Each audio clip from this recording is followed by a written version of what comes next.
Hello guys, welcome back to the channel. My name's David, I'm a gardener, and I thought I would show you today a few plants that I've got in the garden that are looking lovely at this time of year. This is April in the UK, so these are April's flower choices. I wanted to do this for two reasons. One, because I wanted to document what was growing in my garden at certain times of the year anyway, but also I thought this is a really great opportunity for you guys. If you're looking for plants specifically that flower at certain times of the year, I can maybe give you some ideas of ones that you could use in your garden.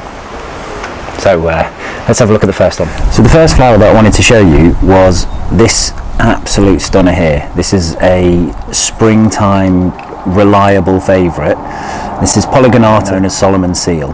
It has these beautiful, elegant, sort of almost fishing rods with these pendulums or pendulous flowers hanging underneath in multiple bunches.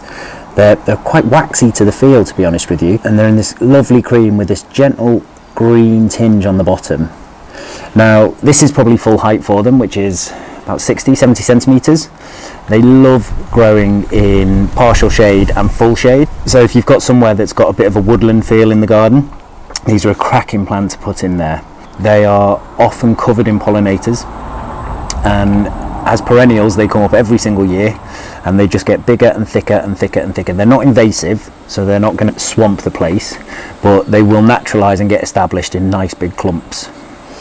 So this second one is a real favourite of mine. When I first moved into this property, there's so many beds that need doing, but right up near the patio there's a bit of a rockery, and so I thought, right, I'm going to start there, get that cleared, so at least I felt like I was starting to get some achievements done in the garden. And one of the first plants that I planted was this. It's Glandora olifolia. Olifolia just meaning olive-like leaves, or leaves like an olive leaf, but it's just thriving, and it's loving this rockery environment. It's not the best soil. The water drains off really quickly, but the colour of it is just exquisite. It's this royal blue. So have a look. And at this time of year, when things aren't really doing very much in terms of flowers yet, the daffodils are finished and the summer ones haven't quite started kicking off, this is just a welcome absolute carpet of this royal blue colour. Absolutely stunning. Can't recommend it enough. If you've got something that's a little bit dry, a bit of a rockery, this gets loads of sun. So if you're looking for something that's tough as old boots, it's going to do really well and give you a real shock of colour at this time of year when nothing else is doing very much. Glandora olifolia. Can't recommend it enough. Fantastic. So the next one I want to show you, number 3. This is another rockery plant. Again, this is one that went in quite early doors and has got quite established now. It's a bit of a spreader, which is what you want in rockeries. It grows sort of over and through and in all the nooks and crannies and that, and it looks absolutely stunning. This one is Ajuga reptans, but this particular cultivar is called Burgundy Glow. Now, have a look at this.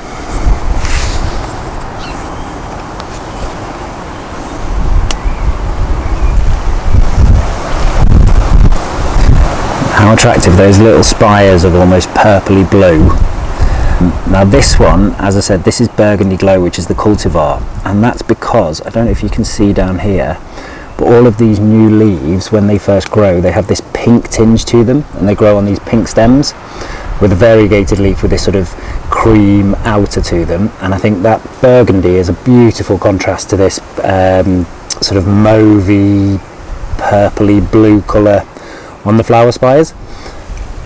Like I said, this one's been in now for just over a year, and it's already looking really healthy. You can see the size of it, and it's often covered in pollinators. They seem to go absolutely bonkers for it. Now, this is a specific cultivar. As I said, this is the Burgundy Glow. However, the common Ajuga reptans is a plain dark green leaf, but it has a very similar coloured flower spire. So if that's something that would be of interest, then I definitely recommend having a look for them. Now this one here is actually growing in a position that it's not really supposed to thrive in. They do really well in woodland environments, somewhere that's a little bit partial shade, it's quite protected, doesn't really get any direct sun, whereas this gets loads of sun. It's quite drought tolerant though, which is good, because on these rockeries they don't tend to store water too much for me here, but I do have one of the classic ones, so let's have a look at that. This here is the classic Ajuga reptans, just the plain leafed, the same blue spire. Now the thing to note about these though is that they do ground cover really well. So if you've got an area that's a little bit dark, a little bit dry, that you're struggling to get anything else to grow, pop these in and they will easily cover the ground, prevent the weeds growing up, and you'll get a nice shock of blue colour around this time in April. And the last one that I want to show you is, it's an interesting one really. It's a euphorbia. Now usually I'm not a massive fan of having green flowers in a garden. I think that there's a lot of green anyway with the lawns and most other leaves are green. So the idea of having a green flower I always think just seems a little bit redundant. It doesn't really stand out, it doesn't do a lot. However, I've got this euphorbia, which is Euphorbia amygdaloides. This is Ruby Glow. And the reason that I went for this one is, firstly, you get these stunning lime green flowers that do stand out against the soil and all that. But once these flowers have died back, the reason I like this is that the leaves on it are actually a bronze colour. They're sort of green and bronze. The colouring of the leaves actually makes these lime green flowers stand out so much more, especially now where they're just catching the sun. I think they look absolutely stunning. This grows in partial shade, well-drained soil. I mean, I've got very clay soil here, but it's also in an area that that's underneath a conifer, so it doesn't get much rain, but it seems to absolutely be thriving here, seems to be loving it. So if you're looking for something that's going to really pop at this time of year, when nothing else is really doing much yet, then definitely recommend Euphorbia amygdaloides. But as I said, I've gone for the Ruby Glow because it means for the rest of the year you also get a little bit of interest with the colour of the leaves. Anyway guys, that's the 4 plants that I wanted to show you. I'll be back next month to see what's flowering then. I can talk you through some May options. I hope you enjoyed this, and if you did, please make sure to like, share, subscribe, hit the notification bell. And yeah, always a pleasure, never a chore, and I'll see you in the next one. Bye bye.